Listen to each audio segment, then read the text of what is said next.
கொண்டக்கடலை சாப்ஸ். இது ஒரு பொரியல் போல தான். ரொம்ப அட்டகாசமான சுவையோட எதுக்கு வேணாலும் இந்த மெத்தடு மேட்ச் ஆகும்.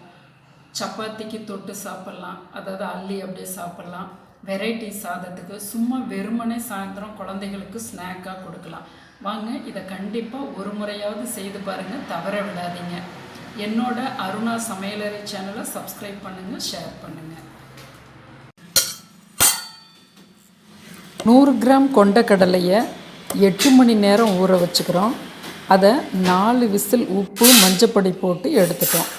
இதை பாருங்கள், இவ்வளோ ஸ்மேட்ச் ஆகணும், அப்போ தான் நல்லா செரிமானம் ஆகும். ஒரு சட்டியில் எண்ணெய் போட்டு கடுகு உளுந்தம்பருப்பு, ஒரு பெரிய வெங்காயம் மெலிதாக அரிஞ்சு போட்டிருக்கோம், 5-6 கருவேப்பிலை இலை, 4 பல் பூண்டு, 1/4 இன்ச்சு இஞ்சி தட்டி போடுறோம், பேஸ்ட் இல்லை, அரை பச்சை மிளகாய், சின்ன மிளகாயை 1 கூட போட்டுக்குங்க. நல்லா வதக்கி கொடுக்குறோம். வெங்காயம் பாருங்கள், இந்த அளவுக்கு கண்ணாடி பதத்தை தாண்டணும்.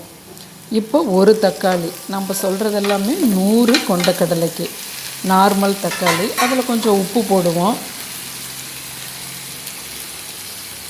நல்லா கரைஞ்சி கொடுக்கட்டும். கொஞ்சம் மஞ்சப்பொடி தாராளமாக போட்டுக்கலாம். மஞ்சப்பொடி 2 நிமிஷத்தில் நல்லா கரைஞ்சி கொடுத்துரும்.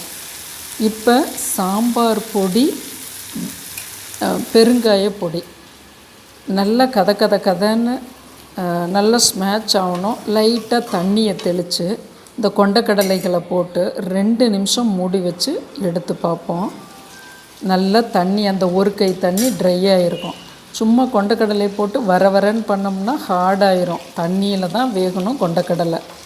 தேங்காய், கொஞ்சம் மல்லி இலை போட்டு எடுத்துடுறோம். இது சாப்ஸுங்கிறதுக்கு என்ன பேருன்னா, தக்காளியும் சாம்பார் பொடியும் சேர்றதால ரொம்ப அட்டகாசமாக இருக்கும். நீங்கள் தாளிக்கும் போது 5-6 சோம்பு வேணால் போட்டுக்கோங்க. கரம் மசாலாலாம் சேர்த்துறாதீங்க. இது ட்ரெடிஷ்னல் மெத்தடு. நம் சேனலை சப்ஸ்கிரைப் பண்ணுங்கள்.